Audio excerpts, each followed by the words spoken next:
یونانو مصر و روما سب مٹ گئے جہاں سے، یونانو مصر و روما سب مٹ گئے جہاں سے، اب تک مگر ہے باقی نام و نشاں ہمارا۔ کچھ بات ہے کہ ہستی مٹتی نہیں ہماری، کچھ بات ہے کہ ہستی مٹتی نہیں ہماری، صدیوں رہا ہے دشمن دور زماں ہمارا، صدیوں رہا ہے دشمن دور زماں ہمارا۔ حضرات، آج ہم ملک کا 77واں جشن آزادی مرکز اہل سنت خانقاہ رضویہ درگاہ اعلیٰ حضرت بریلی شریف میں منا رہے ہیں۔ وطن عزیز ہندوستان کی جنگ آزادی تاریخ میں ایک اہم باب ہے جسے کبھی فراموش نہیں کیا جا سکتا۔ ہمارا ملک 15 اگست 1947 کو آزاد ہوا۔ جب بھی یہ تاریخ ہم ہندوستانیوں کے درمیان آتی ہے تو اسے ہم ایک جشن اور تہوار کے طور پر مناتے ہیں، اور اپنے ان تمام مجاہدین کو جنہوں نے وطن عزیز کی آزادی کے لیے اپنی جانوں تن کو نچھاور کر دیا، اپنی جانوں کی قربانیاں پیش کیں، انہیں ہم یاد کرتے ہیں اور ان کی بارگاہ میں خراج تحسین پیش کرتے ہیں۔ جنگ آزادی میں جہاں دیگر برادران وطن نے حصہ لیا، وہیں مسلمانوں نے بھی اس میں بڑھ چڑھ کر حصہ لیا، بلکہ وطن عزیز کی آزادی کی تاریخ مسلمانوں کے خون سے لکھی گئی۔ ہمارے پیارے ملک ہندوستان کی جنگ آزادی میں مسلمانوں کا کردار سنہرے باب کی حیثیت رکھتا ہے۔ جنگ آزادی میں جہاں مسلمانوں کا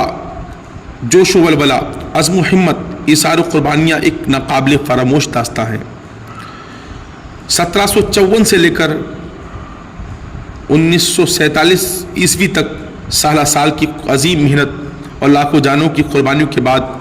ہمارا ملک ہندوستان ظالم انگریزوں کے چنگل سے آزاد ہوا۔ سامعین کرام، جشن کے اس موقع پر جنگ آزادی میں اپنی جان نچھاور کرنے والوں کا جب تذکرہ ہوتا ہے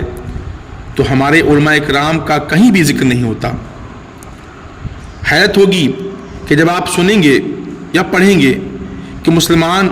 اور ان میں علماء کرام نے جنگ آزادی میں کتنا اہم اور قائدانہ کردار ادا کیا، بلکہ انہوں نے اپنی جانوں کا نذرانہ بھی پیش کیا جب انگریزوں نے پورے بھارت میں پر قبضہ کر لیا، اور اس کے بعد انہوں نے جو بربریت اور ظلم و ستم کی داستان مسلمانوں کے خون سے لکھی، اسے کبھی بھی فراموش نہیں کیا جا سکتا۔ انقلاب 1857 کی جنگ آزادی میں مسلمانوں نے بحیثیت مجموعی جس شدت سے انگریز مخالفت کا ثبوت دیا تھا، اس سے انگریزوں کی آنکھ کھل گئیں۔ انگریز اچھی طرح جانتے تھے کہ ہندوستان میں مسلمان سب سے بہتر قوم ہے۔ ہنٹر نامی انگریزی مورخ اپنی کتاب میں لکھتا ہے، حقیقت یہ ہے کہ جب یہ ملک ہمارے قبضے میں آیا تو مسلمان ہی سب سے اعلیٰ قوم تھی، اور وہ دل کے مضبوط اور بازو کی توانائی میں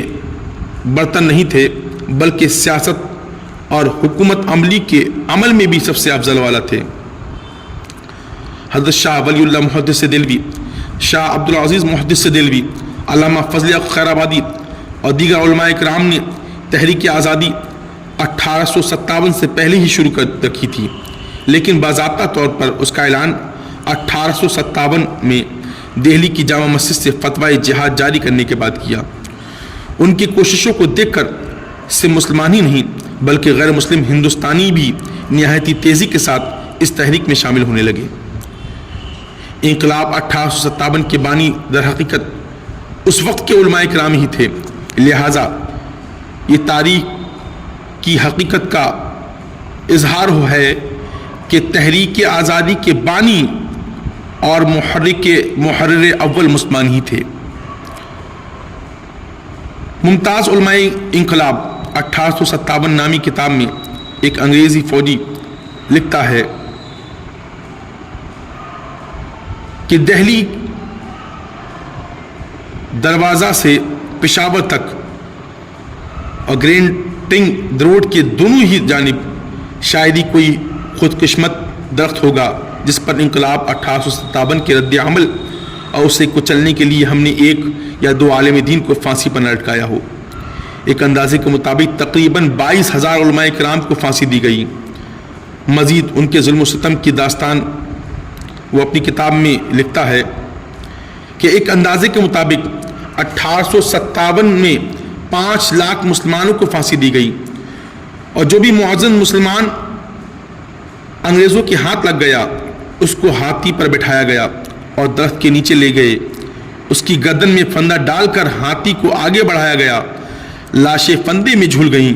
آنکھیں ابل پڑیں اور زبان منہ سے باہر نکل آئی۔ نہایت ہی دردناک اذیتوں سے مسلمان کو دوچار ہونا پڑا اور بڑی بڑی قربانیوں سے مسلمانوں کی طرف سے انگریزوں کے خلاف جنگ آزادی میں پیش کی گئیں، لیکن افسوس کا مقام ہے